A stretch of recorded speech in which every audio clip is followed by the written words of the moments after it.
única doença que não tem cura é a falta de ambição.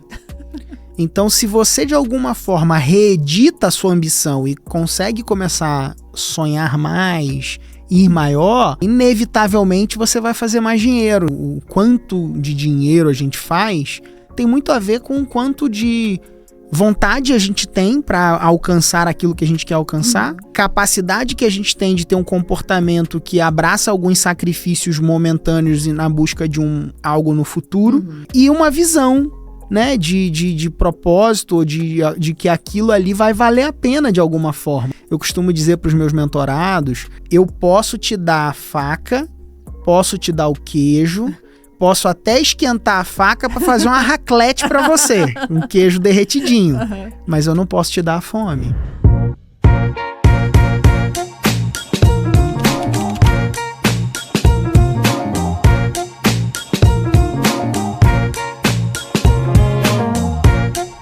Seja bem-vindo ao podcast Liberdade Empresarial, o podcast que é feito para você, empresário, viver com lucro e liberdade sem abrir mão do seu propósito. Episódio novo a cada 15 dias no YouTube e no Spotify. Para você que está assistindo aqui pelo YouTube, já se inscreve no canal, ativa as notificações e comenta aqui embaixo de onde é que você está nos assistindo. A cada podcast nós temos convidados muito especiais, trazendo informações, trazendo inspiração, trazendo muito conteúdo direto do campo de batalha. Podcast aqui é feito com gente que faz empresas de verdade, sem teoria, sem ladainha e é direto ao ponto. E hoje não seria diferente. Eu tenho aqui um convidado muito especial, ele que dedicou muito tempo estudando marketing, estudando um problema real dos empresários e empreendedores digitais, como construir negócios que geram margem, recorrência e escala. Como fazer isso acontecer na prática vai ser o tema dessa conversa, então já pega papel e caneta que com certeza você vai anotar muito, vai aprender muito por aqui. Bom, o meu convidado acredita que uma empresa vale muito mais pela capacidade de reter clientes do que pela capacidade de vendas e também de fazer lançamento, que é puxado, né? Vamos falar sobre isso. Ele é fundador da Mentalidade Empreendedora, líder de um dos maiores ecossistemas de educação empresarial do país e sócio da MLS, a Mentoring League Society, ao lado de Flávio Augusto, Caio Carneiro e Joel J. Hoje nós vamos falar sobre negócios, crescimento, posicionamento, dinheiro, legado e decisões que constroem empresas para o longo prazo. Senhoras e senhores, recebam Pedro Quintanilha. Que prazer, que honra! Muito bom, muito bom. Que honra. Obrigada por ter vindo, viu? Vai ser um prazer. Prazer ter você aqui. Com você. Pedro, podemos começar? Bora. Sem filtros. Vambora, direto ao ponto? Filtro. Pode abrir a caixa preta? Lógico. Vamos lá. Então, gente, te prepara. Eu tenho uma pergunta que eu faço sempre para todos os convidados. É de praxe já, a galera que acompanha já sabe. O que é liberdade para você? O que é liberdade? O que é liberdade para você? Para mim, liberdade é liberdade de tempo, liberdade financeira e liberdade geográfica. Para mim, liberdade são essas três coisas. Somadas. Fazer o que ser... quando falo de liberdade de tempo, não é de ficar de boreste, sabe? De preguiça. Eu falo de você ter mobilidade de fechar a sua agenda e fazer algo porque você quer fazer. Então, vou dar um exemplo prático. Ontem, literalmente ontem, eu falei, meu filho matou a aula para ele passar o dia comigo. Boa. Eu levei ele para um evento comigo e aí antes da última sessão do evento, eu matei a última sessão do evento pra gente ir pro cinema junto. Boa. Isso é liberdade de Isso tempo. é liberdade. Isso Poder é escolher. liberdade, exatamente. Sensacional. Pedro, sempre foi assim? Esse pensamento, essa busca... Às vezes o empreendedor começa com esse sonho, se perde no meio do caminho e muitas vezes não realiza essa liberdade que você falou de poder escolher a agenda. Você já foi aquele empresário, aquele sempre empreendedor? Foi assim. Eu não tenho nenhum problema de pagar o preço que for por aquilo que eu tenho como objetivo. Não tem problema com isso. Vou dar outro exemplo prático. Amanhã é meu aniversário. Eu estou entregando uma imersão online. Mas é final de semana. É seu aniversário. Cara, eu tenho um compromisso com a minha missão. Então, assim como eu tenho liberdade para numa quinta-feira fechar a minha agenda ou matar algum evento que eu deveria estar como participante, né? Não como palestrante nesse caso. Deixa a galera como participante. E ir para o cinema com meu filho, eu tenho liberdade para, no dia do meu aniversário, fazer a entrega do meu projeto. Literalmente, entendeu? poder escolher, né? Exatamente. E essa mentalidade começou a ser desenvolvida há quanto? De pensar dessa forma, de agir dessa forma. Já era sua ou você foi construindo isso? Eu meio que eu sabia o que eu não queria, né, no início da minha jornada, né? Eu não queria ficar preso num sistema de, cara, horas trabalhadas e você ficar... Uma das coisas que, quando eu trabalhava, né, fora, antes de empreender, né? Trabalhei na prefeitura, trabalhei em alguns lugares, assim, e, cara, era muito ruim, era assim... você não tem nada para fazer e você precisa cumprir esse horário, entendeu? Mesmo sem nada para fazer. Isso para mim era tão aprisionante que eu decidi que eu não queria isso, entendeu? Ficou claro para você já Ficou lá. Ficou claro, cara, eu não não quero isso. Então, por mais que no início da jornada, eu não sei se todos têm essa realização, mas eu não tinha. Eu não sabia o que eu queria, eu sabia o que eu não queria. E o que eu não queria era viver aprisionado num sistema que era imposto dentro de um regime de trabalho como o CLT, por exemplo, entendeu? E aí eu comprei a ideia daquela pessoa que trabalha na praia com o computador no colo. Eu comprei essa ideia, né? Não recomendo, né? O sol bate na tela, entendeu? Cai areia no teclado. Não recomendo. Vai pingar não ali, né? recomendo, não recomendo. Recomendo assim, ó, trabalha, legal, aí você vai pra praia, curte a praia, isso, entendeu? Uma coisa, outra coisa, isso, né? sabe? Então, assim, mas eu comprei essa ideia dessa liberdade de você trabalhar de qualquer lugar do mundo, né? Então isso foi um fator chave para que eu pudesse angular o que eu iria fazer no meu negócio. E você construiu tudo que você fez empreendendo a partir desse conceito, Esse desse é modelo. um dois. O que mais você usou para construir teu modelo de trabalho, de empresa, de negócio? Outra coisa é o meu senso de missão. Antes de ser empresário, eu tinha um sonho de ser missionário. Missionário mesmo? Missionário mesmo, cristão e tal. Ia fazer teologia e tudo mais. Acabei indo para uma outra direção. Fiz administração, me identifiquei com consultoria e a vida foi me levando para outros caminhos. Mas esse senso de missão, o que era aquela busca na minha leitura do ser missionário, né? Era de alguma forma ser útil para outras pessoas, servir com aquilo que eu tinha e carregava com aqueles ensinamentos que mexeram tanto com a minha vida e com a vida da minha família. Então, de alguma forma, esse senso de missão, de propósito, foi algo que carregou.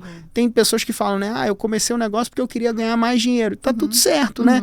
E é lícito, né? Você querer construir um negócio para ganhar mais dinheiro. Não tem nada de errado nisso, empreender para fazer mais dinheiro. Óbvio que no meio desse caminho eu precisei aprender a fazer mais dinheiro também, né? E priorizar muitas vezes algumas coisas relacionadas a finanças, mas o estopim, assim, a fagulha, né? Falando desse lance de início, de fundamentos, os fundamentos de desejo de liberdade e senso de missão e cumprir a minha missão eram aspectos que eram fortes para mim. Boa. Bom demais. Você usa uma palavra que não teve como eu não lembrar de Flávio Augusto, que foi sistema. Né? E essa palavra sistema, dentro do contexto que você trouxe, me remeteu imediatamente a Flávio Augusto, que ele prega muito isso, né? De sair do sistema, de quebrar esse padrão do sistema e ter essa mentalidade. E você foi um privilegiado, né? Um escolhido, um selecionado para ser mentorado por ele no primeiro... Foi o primeiro? Que Primeira ele fez primeiro galera, GV? os primeiros Conta 10 um pouquinho GVs. sobre essa história. Quem era o Pedro antes desse episódio e quem o Pedro se tornou após Legal. essa imersão ali com o Flávio. Recentemente o Flávio tá fazendo uma campanha dos novos 8 GVs, tá né? Agitando muita ele gente, tá agitando nas redes legal. sociais, né? Então quem não acompanha, né, o Geração de Valor é um canal fantástico, né, do Flávio. E aí esses 10 GVs foi o seguinte, o Flávio falou mais ou menos em 2014, isso foi início de 2014, que o GV ia entrar numa fase 2. E para iniciar essa fase 2, ele iria selecionar 10 jovens que ele via algum potencial de liderança e engajamento com a causa do GV. Esses eram os Você quesitos. tinha que idade nessa época? Eu tinha 26 anos, 25 para 26, nesse período.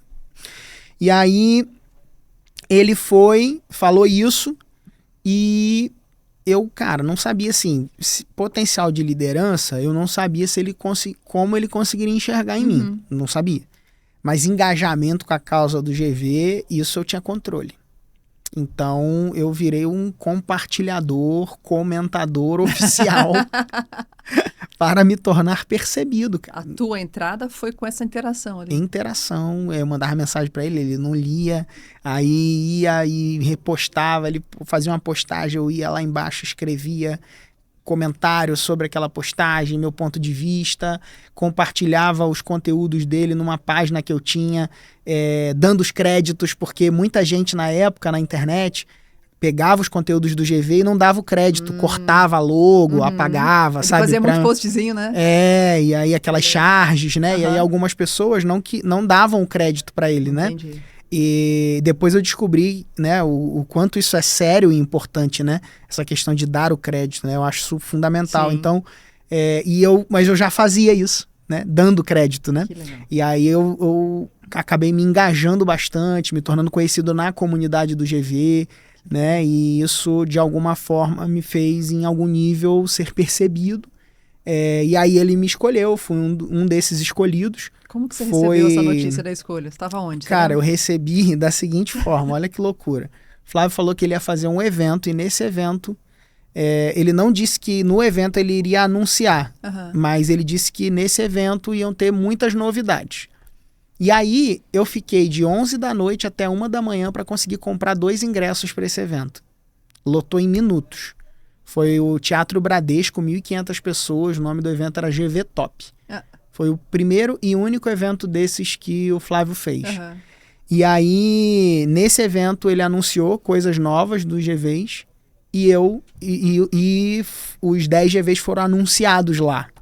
Né? Do nada, de surpresa. Assim. De surpresa. E foi de surpresa para mim também. Então, assim, se eu não tivesse comprado aquele ingresso, né? Se eu não tivesse agido, né? Tivesse tido a atitude, eu provavelmente não teria ganhado aquela oportunidade, sabe? Então, aí eu foi assim, muito impactante, foi uma virada de chave para mim, porque, imagina, eu jovem, de Cabo Frio, litoral do Rio ali, nunca tinha tido experiências assim grandiosas, não tinha experiência com riqueza, nada disso, nunca tinha feito uma viagem internacional até então. E aí, cara, chegar e experimentar aquela realidade de Orlando, né? Foram uma semana. Então você foi escolhido, foi um dos 10. Aí parte desse processo era estar com o Flávio Augusto em Orlando. Pagou a viagem pra gente ir pra Orlando, tudo pago, por uma semana. Foi uma semana de mentoria, com workshop no Orlando City, com várias coisas legais, assim, cara. Uma alta experiência de altíssimo nível empresarial que eu não teria acesso, sabe? Então, de fato, eu creio que eu fui um privilegiado, né? Mas eu creio que a sorte favorece os audazes, né? Então, assim, se eu não tivesse feito a minha parte, se eu não tivesse me engajado, se eu não tivesse comprado aquele ingresso, se eu não tivesse presente, se eu não tivesse absorvendo aqueles... Fez o que tinha que ser feito, eu fiz a minha parte. O que cabia a mim, eu fiz. Né? Eu não fiquei esperando cair do céu uma oportunidade. E aproveitei aquela oportunidade com unhas e dentes. Então, assim, absorvia de cada conversa, de cada interação, de cada conexão, de cada coisa ali. Eu absorvi, dentre essas tantos aprendizados, um deles foi um aprendizado que foi um marco, assim, determinante na minha jornada, que aconteceu na casa do Flávio. Na mesa da casa dele. Sim, posso. Foi assim, quando a gente entrou na casa do Flávio, foi a primeira vez que eu entrei numa porta venci na vida. Né? Sabe, aquelas portonas assim. Cabe 3 na altura. 3 é pouco, né? Cabe mais. Aquela portona. Aí foi a primeira vez, na casa né? antiga dele ali em Orlando. Isso, e aí, cara, eu chegando lá, eu fico relembrando, né, e pensando como a minha cabeça era medíocre, sabe? Por exemplo, né, coisas que eu pensava, não tinha coragem, obviamente, de falar, né? Mas assim, pra que uma casa desse tamanho? Sabe? Tipo, quanto é que será que deve ser para limpar isso aqui? Sabe? Essas conversas de pereba, de cabeça escassa, entendeu? Mente pequena. E aí eu tinha tudo isso, cara. Olhar, não, pra que isso? Não sei o que, não precisa, sabe? Cara, enfim. E aí, quando eu cheguei lá, mesmo com tudo isso na cabeça, assim, cara, eu queria aprender. Era novo pra mim. Era algo que era legal, era bom, né? Eu tipo, cara, isso é bom, isso é interessante, pô, que legal. Imagina ter alguma coisa como essa um dia, será que é possível, entendeu? Era distante. Passava pela tua cabeça um não merecimento, um cara, é demais pra mim tá aqui? Demais pra confronto, mim, não. né? Não, Mas um demais, confronto. Não, demais pra mim, não. Demais pra mim. Eu nunca tive problema de autoestima. Tá. Sabe? Eu sou filho único, né? Então... Foi bem cuidadinho. Não tem essa coisa, porque eu tenho 5 irmãos, então... Não tem, nunca tive problema de autoestima. Eu sempre achei que podia fazer o que eu quisesse, enfim... sempre tive muita autoconfiança. Mas a mentalidade pequena. Mas uma mentalidade escassa, uma mentalidade de pobre mesmo, de limitada. Por julgar, por pré-julgamentos, por preconceitos, por crenças familiares e até religiosas, né? Que muitas vezes valoriza a pobreza em detrimento da riqueza, como se fosse coisa ruim, sabe? Esse tipo de pensamento que permeava a minha cabeça. Não tinha inveja, nada disso. Também não teria problema nenhum de falar se tivesse algo, mas não tinha mesmo.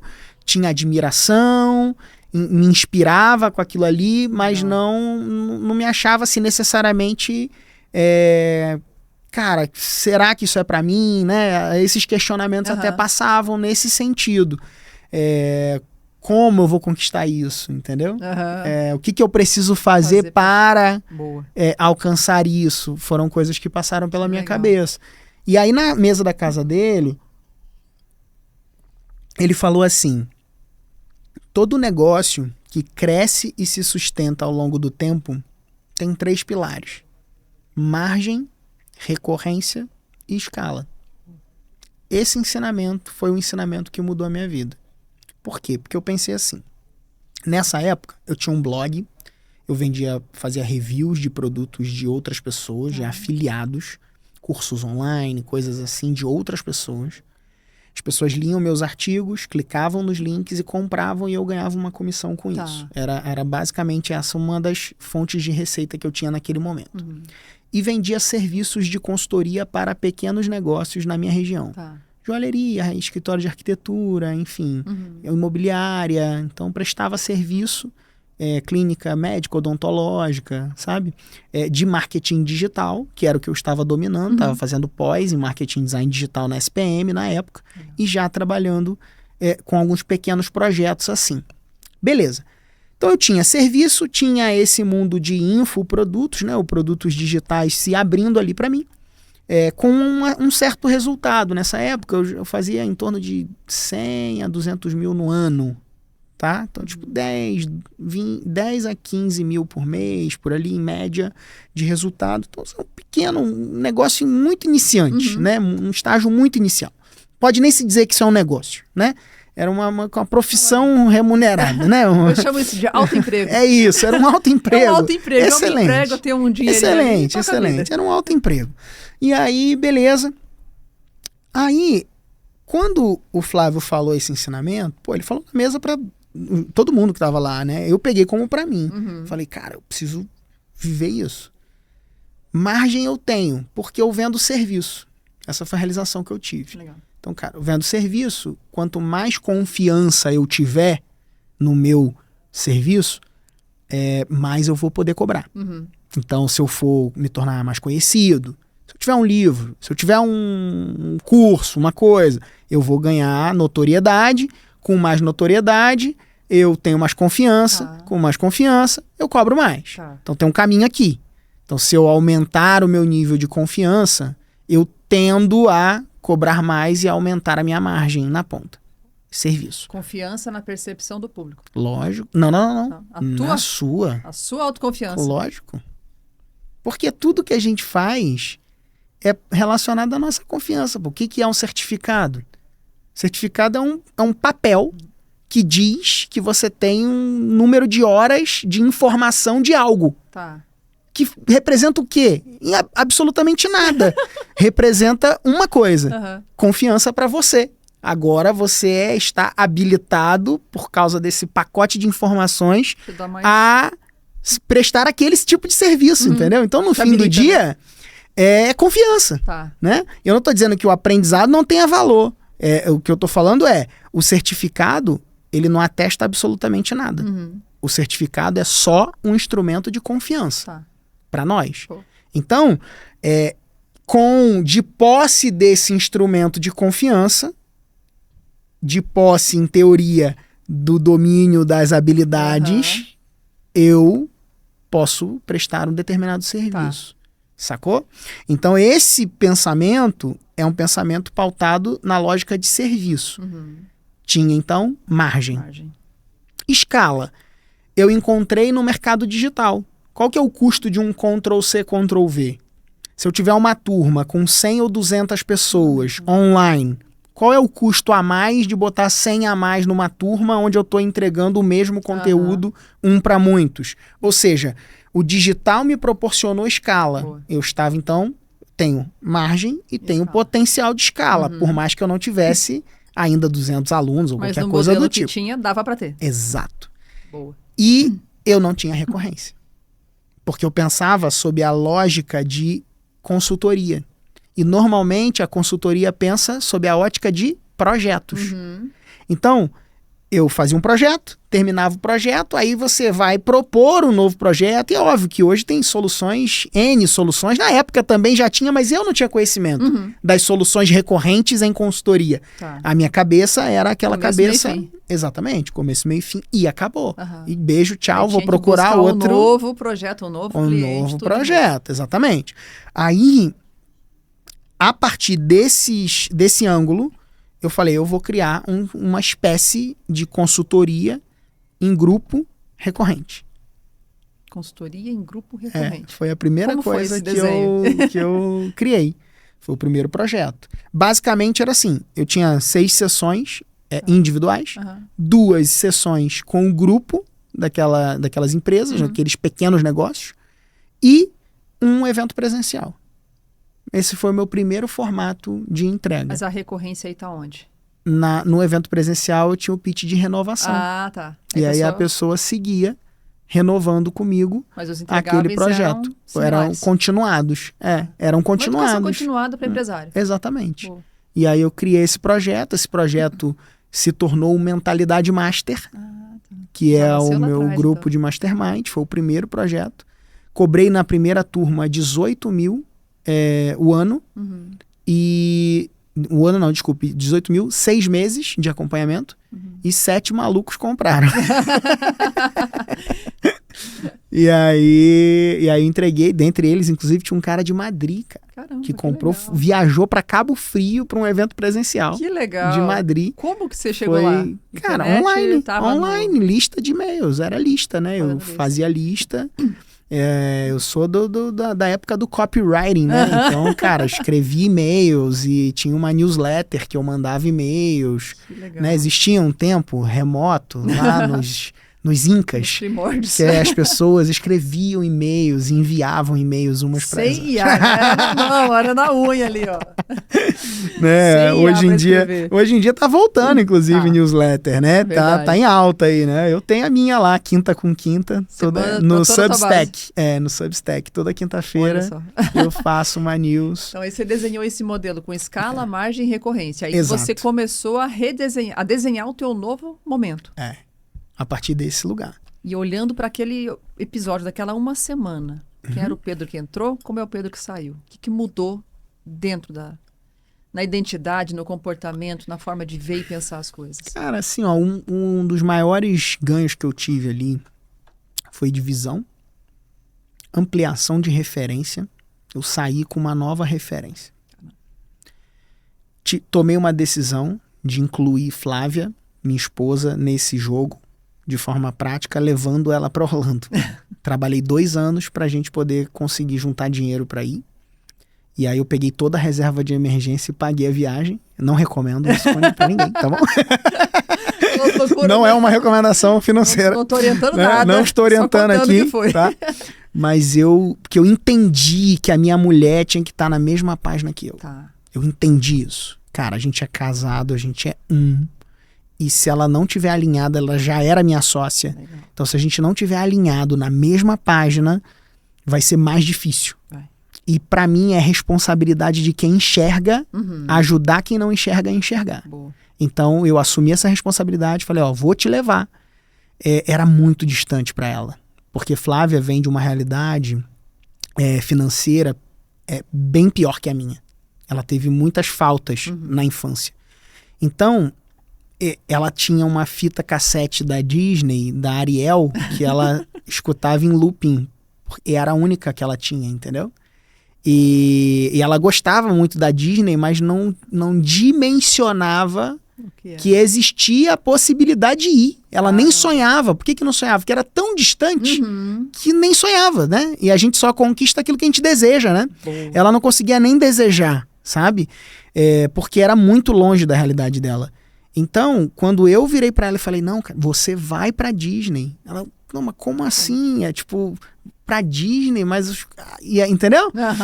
E aí a gente começou a se planejar, se organizar. Aí ela tirou passaporte, visto, todo o processo. Fomos fazendo pouquinho em pouquinho, juntando dinheiro, até a gente conseguir fazer isso. E aí a gente levei ela 2 anos depois. Foi a primeira viagem dela, foi uma coisa assim, internacional, né?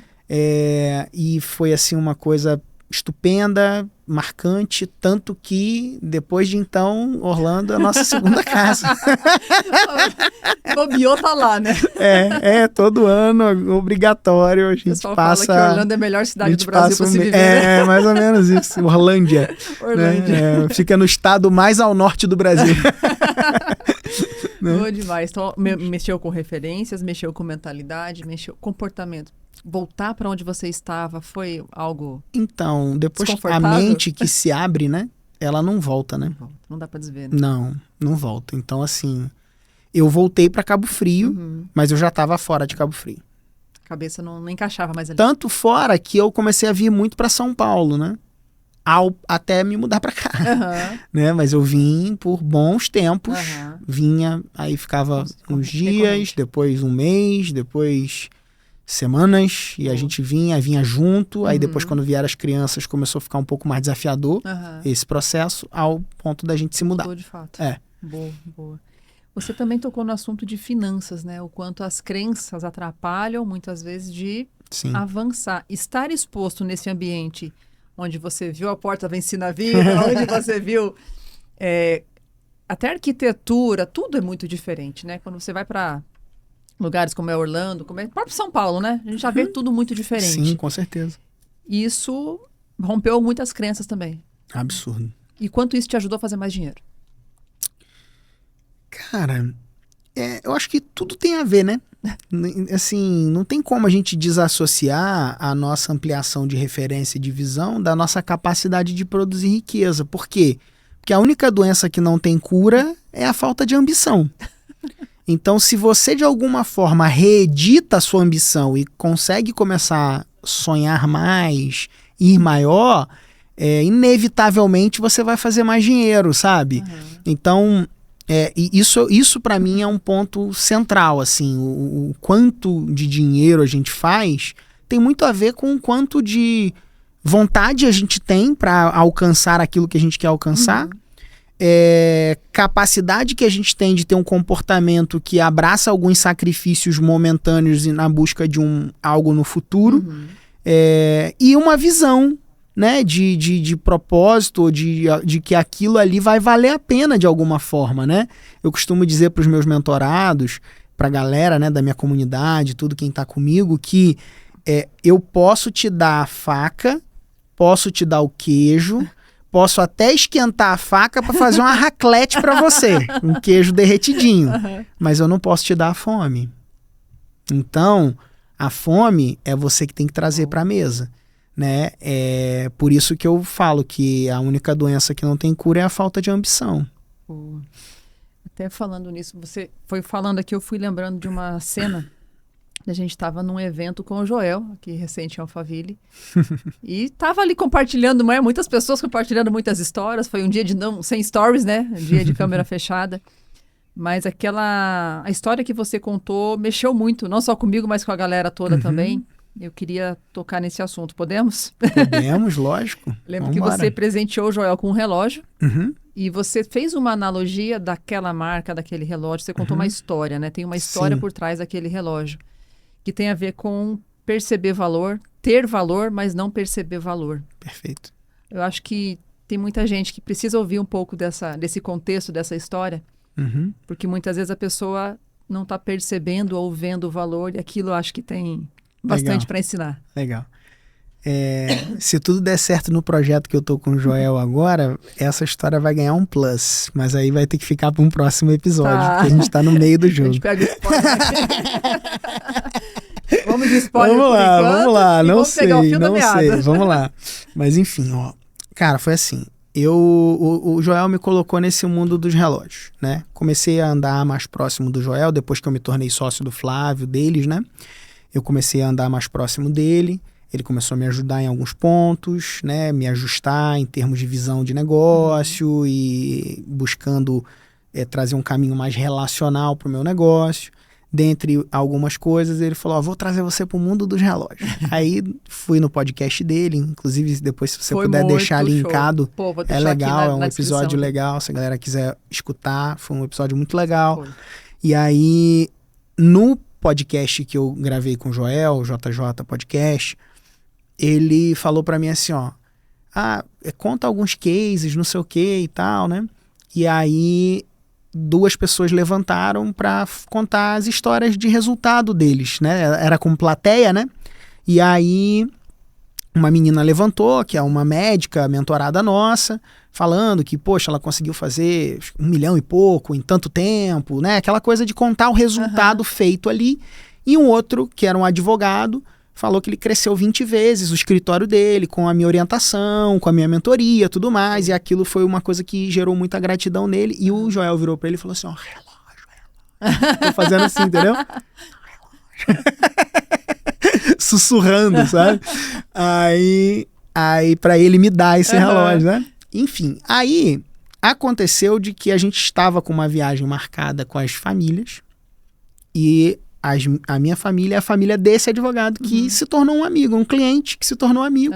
E as nossas famílias foram juntos para Orlando, para variar. Orlando ali. Aí, no meio disso, né, a gente passeando no shopping lá, ele vai lá e me presenteia com um relógio. Pô, que legal.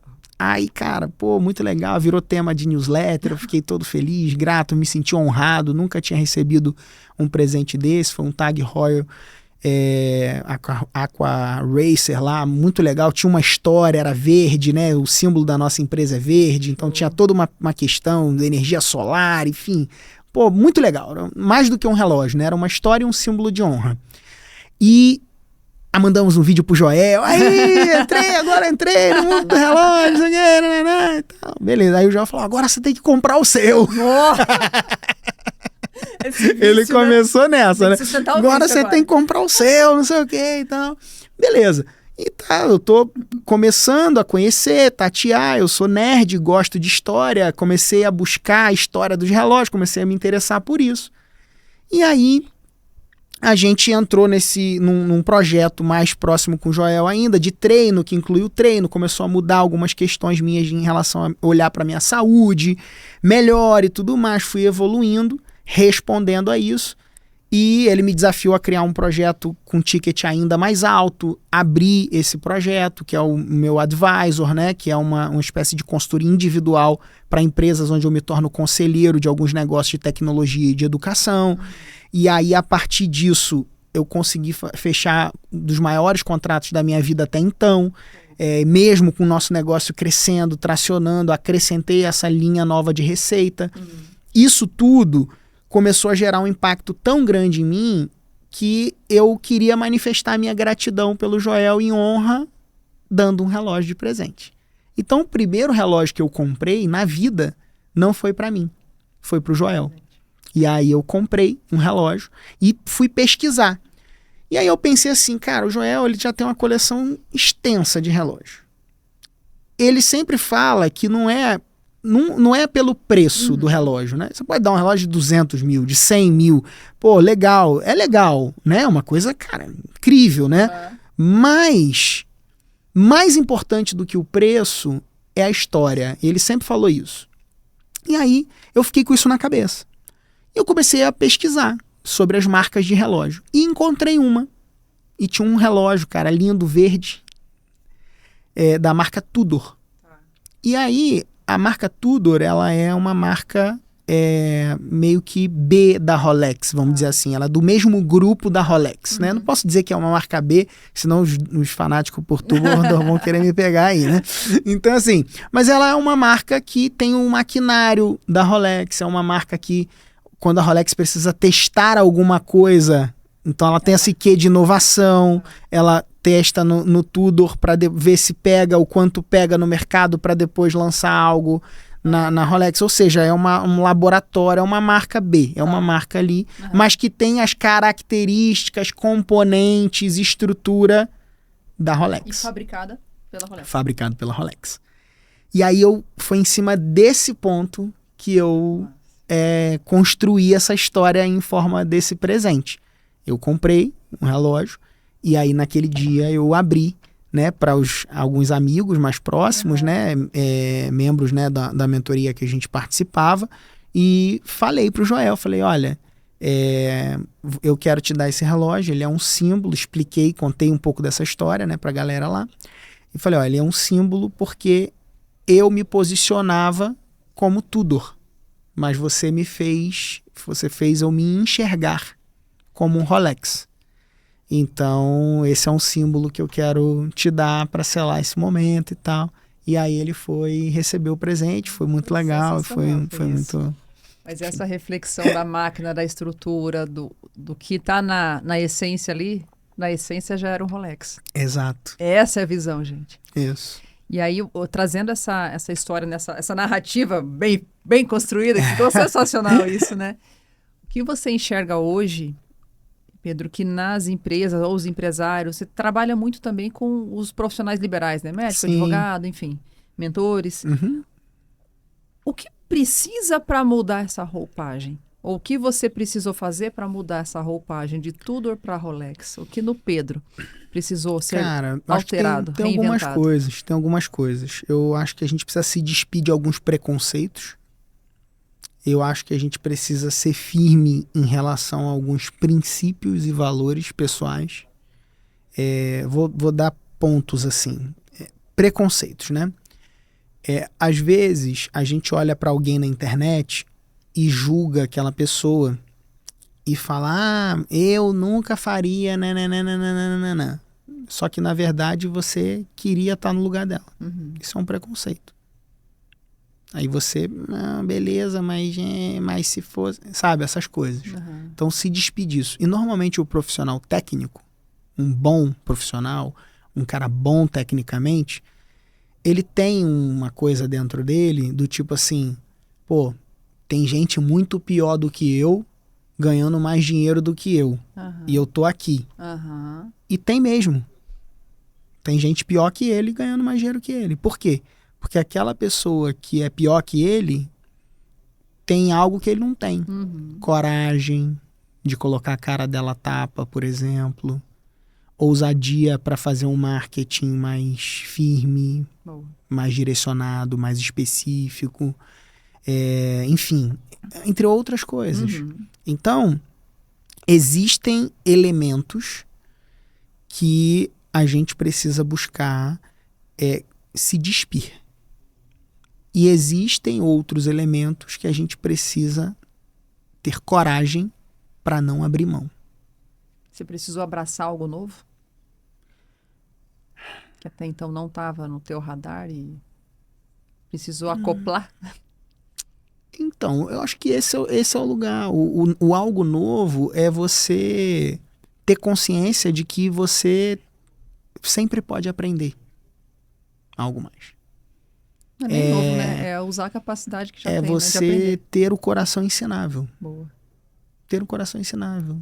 Ter ouvidos atentos para enxergar, para olhar para alguém que tem mais resultado que você e não simplesmente tecer julgamentos a respeito dele, mas querer entender por que ele tem aquele resultado. O que fez ele chegar naquele lugar? Qual que é o comportamento que ele tem para alcançar aquele resultado? Boa. Entende? E aí, em cima disso, avaliar o quão coerente você tá em relação ao que você diz que você quer. Uhum. Porque alguém diz pra mim, Pedro, treinar vai me fazer melhorar de vida? Eu posso te responder, vai. Eu tô nesse processo. Tô longe ainda do meu Você lá. não treinava antes. Né? No antes e depois eu tô num pouquinho depois do antes, entendeu? Ainda não tô no depois, entendeu? Tá no caminho. Todo dia a gente se prova na academia. Exato, tá lá, então. fiel. Mas como que eu acredito nisso? Todo dia eu tô lá na academia. Disciplina É isso, diária, todo né? dia. Você não treinava antes? Não. O Joel que te puxou Eu treinei em 100 dias mais do que eu treinei uns 3 anos inteiros. Flexão já fez pra vida inteira, né? Já. Fez flexões pra vida inteira, gente. Eu tô há 110 dias treinando consecutivamente. Sem falhar. Sem falhar. O Nenhum que dia. mudou aí dentro? Nessa disciplina toda de treino. Cara, como a gente faz uma coisa, como a gente faz todas as outras, né? Eu já era uma pessoa disciplinada. Eu só não implantava a disciplina no treino. Eu tinha disciplina em outras coisas, né? Eu tenho uma mentoria desde 2017. Eu nunca falhei uma entrega. Olha só. Já fiquei doente com 39 graus de febre e entreguei, sabe? Eu faço reunião diária com o meu time. Eu não falho a entrega, sabe? Eu tenho reunião semanal com toda a minha equipe, toda a empresa. E eu não falho essa entrega. Ou seja, eu tenho já disciplina. Uhum. Eu só não... Não tava nessa área. levava a disciplina para essa área específica da minha saúde. Eu não valorizava mesmo a minha saúde. Tava em segundo plano ou não estava no radar? Estava em segundo, terceiro, talvez, Não era quarto prioridade. plano. Boa. E em algum momento você precisou dela e você viu que estava fraco? Não. Não chegou nesse ponto. Tem muita gente que só vai buscar depois que já deu algum BO, né? Não chegou, não. Não Que chegou bom que nesse foi antes. ponto, não. Foi antes. Que bom que foi antes. Foi antes. As Tem taxas meio desreguladas, mas nada grave. que me vai morrer, entendeu? Não Não eu foi lembro que nenhum... na rua que eu morava, lá no Paraná, tinha um senhorzinho que ele sempre... na verdade, eu nunca tinha visto ele na vida. Eu morava lá desde sempre. Eu nunca vi ele na vida. Depois de um tempo, ele começou a passear pra cima e pra baixo toda manhã. Toda manhã. Só que ele tava com a mão assim já. Aí eu vi que ele tinha, né, tido um AVC, tinha tido um problema grave. Aí ele começou a fazer a caminhadinha matinal ali. Por quê? Porque o chacoalhão da vida fez forçosamente com que ele fizesse essa atividade física. E, infelizmente, tem muitos empresários que vão, né, acabam esperando algo ruim acontecer, vir um AVC, um infarto, alguma coisa grave, para então achar um tempo na agenda para tomar aquele cuidado, né? Aquela dose de amor próprio de manhã ali, todo dia. Até porque eu percebo muito isso, já ouvi também de mentorados meus. A gente fez um movimento em maio e outro agora em julho. Todo dia treinando sem falhar e outras atividades também. E o feedback foi, Carol, no dia que eu treino, eu tenho uma outra disposição, outro ânimo, a cabeça funciona diferente, eu vendo mais e tudo funciona melhor. Perfeito. É um nível de autoconfiança que já é aquela dose de manhã ali, né? É maravilhoso. Então, o treino, tem muita gente que acredita ainda que é estética, que é algo visual. Não é só, acaba sendo consequência. Mas você acordar e ter a disposição, no meu caso é total dia, consequência, porque eu nunca olhei muito pra isso não, essa parte estética então, não. Por mais que seja legal você ver, né, perdendo barriga. É gratificante, mas não é esse o foco. Entendeu? Mas não foi o fator, né, que me moveu. Boa. Pedro, me diz uma coisa, que você já tá desde 2014, né? Com empresários, Isso. pouco antes até. Isso, né? pouco antes. Rotina. Minha primeira venda online foi em 2012. 2012. Na internet de escada ainda. Já entreguei mentoria por Skype. Olha lá. Por ICQ. ICQ não chegou pra... Não chegou não foi pra... Foi antes. Menina é jovem. É jovem. O que você vê com frequência nas empresas que te deixa incomodado? Que se você pudesse abraçar e... Cara, vamos resolver isso aqui. Se abraçava, né? Mistura de dinheiro da empresa com o dinheiro da família. Esse pra mim é uma coisa... Incomoda. O cara não sabe fazer essa separação de capital E aí faz dinheiro na empresa, acha que tá milionário, aí começa a se enrolar, e aí enrola fluxo de caixa e não avança. Isso não é privilégio de um segmento A ou B, é não, generalizado. Geral, totalmente. Eu já tive casos, por exemplo, às vezes até de mentorados que, cara, fizeram muita grana e depois quebraram, porque fazia grana, ia viajar, gastava o dinheiro todo, depois, e agora não tem nem dinheiro para investir na próxima ação de vendas, por exemplo, sabe?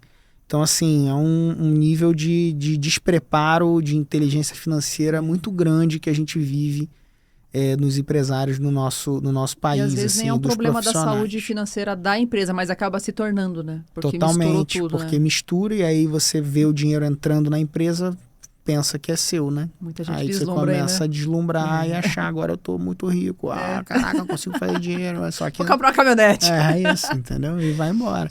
Então, esse para mim é um elemento, assim, crucial. Um outro também é que eu vejo, que me agonia, é que eu vejo muito bom profissional, cara. Médico, terapeuta, advogado, pessoas que têm muito conhecimento na sua área, mas que não se acham prontas o suficiente. Nossa. Aí esperando o próximo, né? Próximo curso, próximo seminário, próximo livro. Cara, isso também é uma coisa que me incomoda, sabe? É a pessoa viver como um eterno aprendedor. Tá. Ele vive na arquibancada, vendo as pessoas jogarem, vendo as pessoas se desenvolverem e batendo palma igual uma foca. Batendo palma pra todo mundo. E o dele nada. Mas ele contando mesmo a história não dos outros, vai, contando a dele, né? Porque falta nele esse posicionamento. Às vezes falta orientação, às vezes falta alguém a seguir. Vamos fazer um passo a passo para eles? How claro. to? Como? Sei lá, 5 passos para quem tem muito conhecimento, muita experiência, transformar isso em resultado. Primeira coisa, definir um cliente ideal. Pronto. Quem é, em uma frase, a pessoa ideal para comprar o que você tem a oferecer, independente do que seja o que você tem a oferecer. Esse é o primeiro ponto. Que a pessoa quer vender tudo para todo mundo, né? Atender desde recém-nascido até idoso. Isso. Depois, definir o seu posicionamento. Então, qual é o seu território? Qual é o espaço que você ocupa? Vou até refrasear. Começa com o teu posicionamento. Qual é o seu território? O que você ocupa? Qual é o seu segmento? Qual é a sua área de habilidade e expertise? Tendo claro isso, define o cliente. Vou tentar desenhar para quem está em casa. Se for um médico, vamos pegar um médico... Um cardiologista é um território. Isso. Um médico, pediatra é um território. Cardiologista que decide ensinar outros cardiologistas aquilo que ele tem. Território, posicionamento. É um posicionamento. Se eu tenho um fisioterapeuta, é muito genérico. Agora eu sou fisioterapeuta de jogador de futebol. Que eu Isso, o fisioterapeuta que ajuda em ombro. Pronto. Eu domino o ombro, eu sou um especialista em recuperar ombro. Desenho território. Aí eu posso, a partir disso, ter 2 caminhos. Eu vou ensinar outros colegas de profissão, ou eu vou ensinar o público final. Pronto. Tá? E aí, quando eu falo ensinar, é prestar o seu serviço ou criar um motor 2 de educação. Então, literalmente. Você pode agregar na vida daquela pessoa, seja ensinando, seja resolvendo o problema para ela. Diretamente, Prestando serviço prestando ou ensinando. Serviço ou ensinando. Nesse caso, a resposta certa inicial de todo mundo é prestar o serviço. Fazer. Uma alternativa a isso é ensinar aquilo que você faz. Mas o mais uma adequado alternativa mais seria escalável. Primeiro você fazer, que é o que você estava falando, né? Domina. Se você já faz... Né? Já conheço, já domino. É isso. Agora se você ensina. já faz, maravilhoso. Agora você pode ensinar. Mas primeiro faz, depois ensina. Exato. Não vai ensinar o que você não faz. Isso aí é uma boa ideia. Então vamos lá, desenhar o território, né? Aí quem eu ajudo, perfil do cliente. Quem eu ajudo, perfil do cliente. Depois de definir o perfil do cliente, a gente vai definir o quê? A nossa proposta de valor. O que é a proposta de valor? É o encaixe entre a necessidade que você percebeu do cliente e as possibilidades de solução que você tem. Tá. O que é isso? É produto ainda? Ainda não. É assim, ó. A pessoa tem necessidade de aumentar faturamento. Eu domino vendas. Vendas aumentam faturamento. Logo, eu posso ensinar vendas, eu posso treinar o time dele, eu posso... Aí tem várias possibilidades de desdobramentos dessa solução que você domina. Então, esse é o racional. Então, se eu entendo quais são as necessidades do meu cliente e o que eu tenho de possibilidades de solução, aí eu tenho o insumo necessário para criar um produto. O produto digital, curso, treinamento, mentoria, comunidade, software, MBA, o que for. Ele nasce desse pacote. Tá. E o que muita gente faz é desenvolve o produto, daí sai procurando onde encaixa aquele produto, né? Faz o contrário, né? Exatamente. Então, esse é um ponto importante. E eu já vi, assim, já orientei muitos mentorados também que têm essa visão. Eu vou ligar para oferecer meu produto. Eu falo, não, você vai ligar para ouvir a pessoa. Se ela tiver alguma demanda que você consegue ajudar, você vai oferecer a tua solução. Perfeito. Se não tiver, você não vai oferecer nada. Ou direciona para algum contato. Mas o ligar para oferecer um produto ou ir direto, empurrando o que você tem, é um equívoco, né? Porque às vezes a pessoa não precisa daquilo que você tem. Aí você fica o vendedor chato, né? Cai nesse lugar aí. Então vamos lá, próximo passo. Você fez de território, criou perfil o produto, de cliente, o produto. Criou o produto, aí agora é gerar demanda. Porque não adianta nada produto se você não tiver cliente, né? A gente gera demanda de 3 formas. Indicações e nosso próprio networking.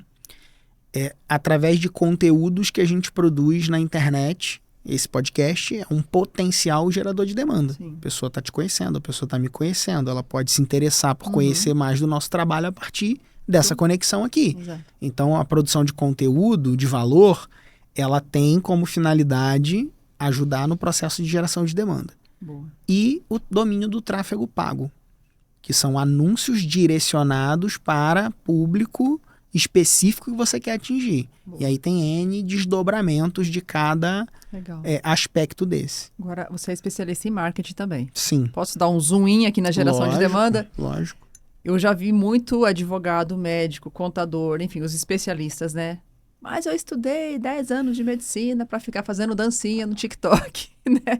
Vem muito essa visão, né? De que rede social é dancinha, é conteúdo raso, é conteúdo só para fazer entretenimento. O que você pode dizer para esses especialistas, né? Em relação a como produzir um conteúdo que gera valor, que atrai o público ideal, mas que não cai nesse lugar de, às vezes, até subvalorizar ou subjugar a própria profissão, né? É perigoso muitas vezes. Eu acho que primeiro a gente precisa pensar no conceito básico de topo, meio e fundo de funil. O que seria isso? Seria assim, topo de funil é a pessoa que não conhece absolutamente nada de você, do seu trabalho, de nada.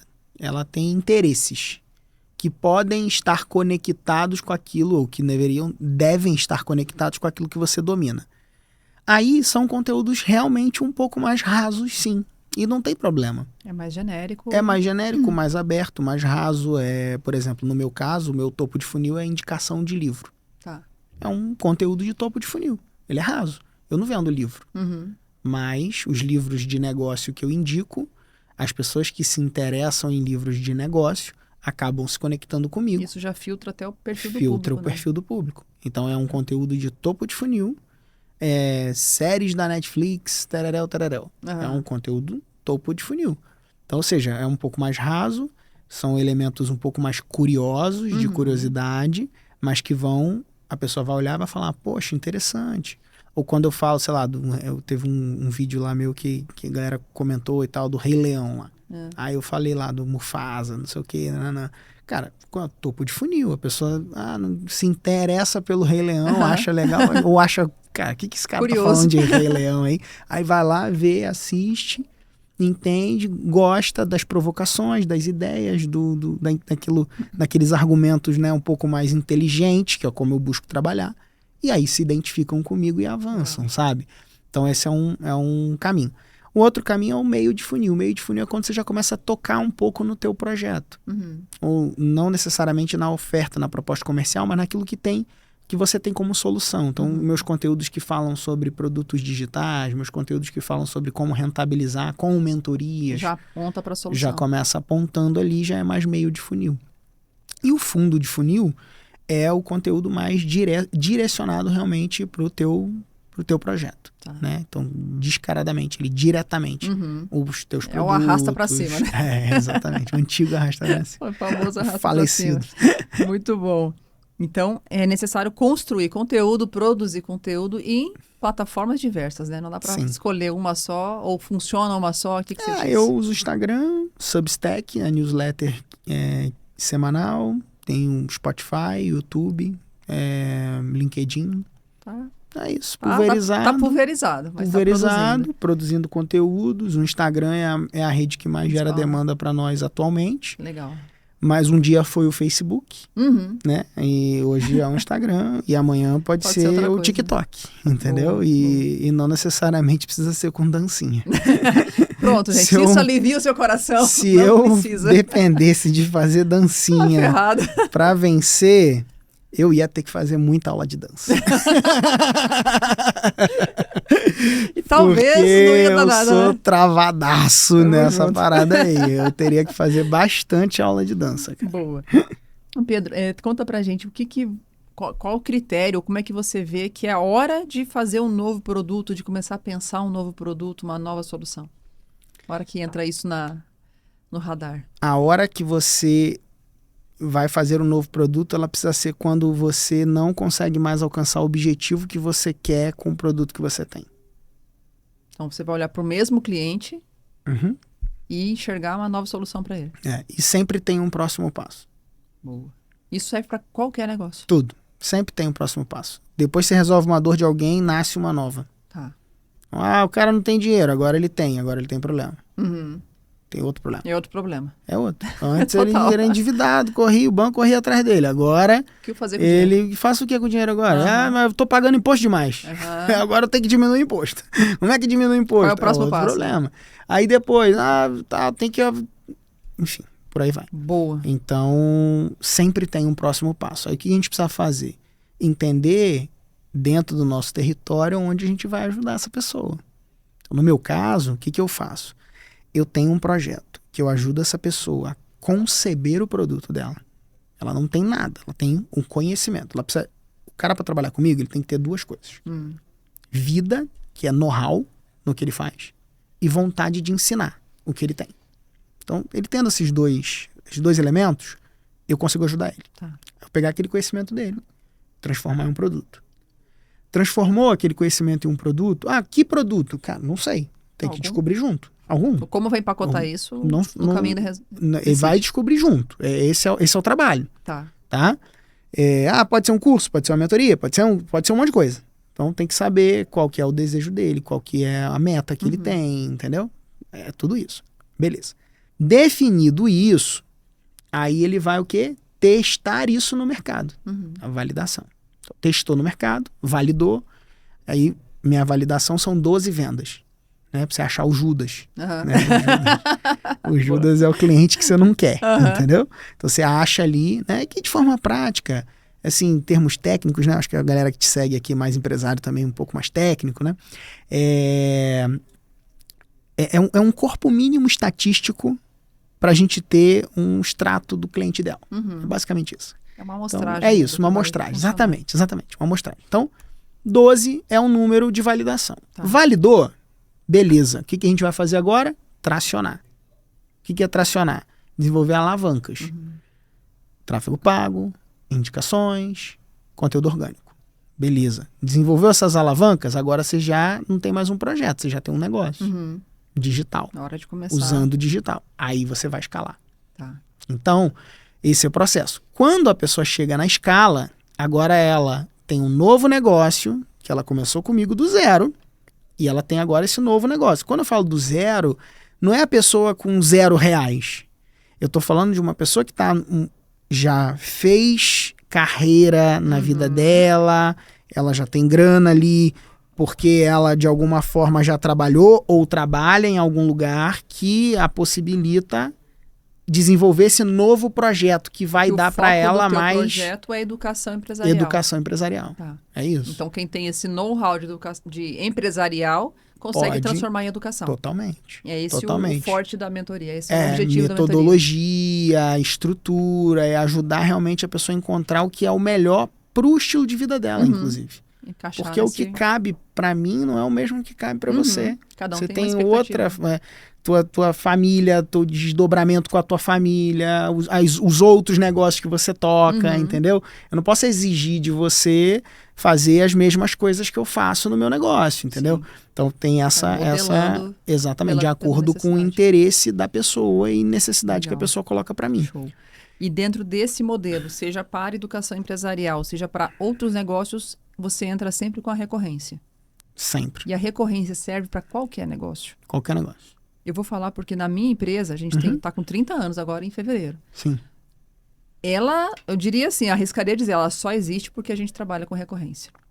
Tamanha a importância da recorrência. Só que a nossa recorrência é num segmento que até então não existia recorrência, que é dentro de equipamentos para saneamento básico no mercado público e privado, mas principalmente o público lá atrás, né? Então, a gente entrou com um modelo de negócio de locação que até então não existia nesse segmento. A gente alugou a máquina. Para quê? Para que todo mês a gente tivesse receita. Porque a gente tinha muita oscilação de faturamento. Lá atrás não tinha lei de responsabilidade fiscal, não tinha essa organização do dinheiro público como tem hoje. Não que hoje seja maravilhoso, mas antes era bem pior. Então, a gente sofria muito, trocava governo, não comprava, não licitava, atrasava pagamento. E isso acontecia a cada 2 anos, seja municipal, seja estadual e federal. Então, a gente, para sanar esse problema da sazonalidade, a gente entrou com o modelo de recorrência. Eu falo, graças a isso, a gente está aí 30 anos crescendo e evoluindo. Porém, se não tivesse, eu não sei o que seria de nós. Né? Então, posso afirmar que pela experiência própria de máquinas e equipamentos, a recorrência funcionou. Mas eu queria que você falasse, para quem está assistindo, né, a gente, em que outros nichos você aplicou e que você pode até defender essa tese da recorrência como algo importante de ser desenvolvido. Sim.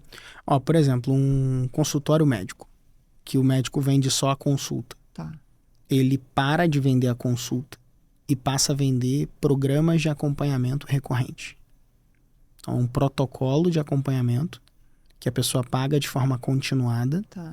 Para que ela possa ter um tratamento continuado dentro daquele consultório.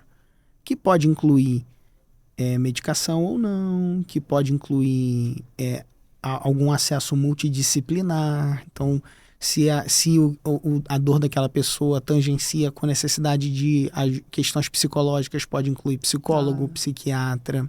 Se aquilo tangencia com aspectos nutricionais, pode envolver nutricionista e personal trainer. Legal. Então, ou seja, você fazer um acompanhamento continuado, completo com aquela pessoa. Tu mantém o cliente ali caminhando com você muito mais tempo. Esse é um formato. Tá. Isso, né? Não é prestação e também não é uma assinatura. É como se fosse uma mensalidade. É um programa de acompanhamento mesmo. É um programa. Não precisa necessariamente ser uma mensalidade. Ele pode pagar inteiro, inclusive. Tá. Mas é para um determinado ciclo. A entrega é cíclica. É cíclica. Então tem os ciclos. Legal. Né? Outra coisa que você pode agregar no seu negócio é tecnologia. Né? Então, por exemplo, hoje no meu negócio eu tenho um sistema que acompanha os meus mentorados e que, se ele deixa de ser meu mentorado, ele continua utilizando esse sistema. Tá. De gestão? De gestão. Então, isso é uma camada de tecnologia que entrega recorrência contínua, mesmo se a pessoa cancela um outro programa, que também é de recorrência. Então, assim, é esse pensamento da continuidade, da solução e de buscar elementos para gerar solução. Legal. A partir do seu negócio, sabe? Às vezes, o seu serviço, ele tem uma entrega que acaba. Só que é possível que exista algum elemento de manutenção. Acabou uma determinada entrega, mas eu tenho um elemento de manutenção que pode ser continuado. Ali agrega a recorrência. Boa. Entende? Então esse é o pensamento. Aí é modelagem. A proximidade com o cliente é essencial. É modelagem de negócio, né? Nesse caso. Ouvindo, pegando feedback, percebendo o cliente. Totalmente. Isso é muito importante. Show. Pedro, qual que é a conquista que mais te orgulha na vida até hoje? O que você conquistou que mais te alegra, te encanta e fala, cara, venci. Meu casamento. Show. A conquista que mais me alegra é meu casamento, cara. Foi um baita desafio. A gente construiu, a gente buscou, ralamos pra caramba pra para conquistar, e foi uma bênção, e tem sido uma bênção até então. Bom demais. E os meus filhos, né? Família, então, né? Tem coisa que o dinheiro não pode pagar e geralmente são as mais importantes. É né? isso. Show demais. Pedro, deixa um recado para a galera que está assistindo a gente, como é que te encontra, uma mensagem final para inspirar, movimentar essa galera que está aí assistindo. Minha mensagem final é: não roube do mundo a sua mensagem. O que você tem, o que você carrega, o que você fez, as experiências que você passou, os desafios que você venceu, as habilidades que você desenvolveu, tem valor. E aquilo que é óbvio para você é o milagre de outra pessoa. Então, quanto mais você se cala e não coloca para fora o que você tem, não ensina para outros aquilo que você tem, não serve os outros aquilo que você tem, você está deixando o mundo mais pobre. E a minha recomendação é que você não roube mais do mundo a sua mensagem. Essa é a minha mensagem final. Uau! Caramba, hein? Sensacional, Pedro. Obrigada. Como é que o pessoal te encontra? Conta pra gente aqui os canais. @PHMQuintanilha em todas as redes sociais. Show. E mentalidadeempreendedora.com.br é onde você encontra as questões relacionadas à nossa empresa. Da mentoria, né? Isso. E você tem YouTube também? Tem YouTube. Acha com esse nome Mentalidade também. Empreendedora. Mentalidade Isso. Empreendedora. Isso. Sensacional, gente. Já se inscreveu no canal? Maravilhoso. Agora compartilha esse vídeo com alguém, joga lá nos seus grupos de empresários, nos seus grupos de WhatsApp, que com certeza tem muita coisa rica aqui, muita coisa para agregar na tua vida e na vida das outras pessoas também. Pedro, mais uma vez, muito obrigada pela tua presença, pela tua contribuição aqui de coração aberto, véspera de feriado, né? Parabéns antecipado. Obrigado. Gente, a gente se vê no próximo podcast Liberdade Empresarial. Até lá. Valeu. Show de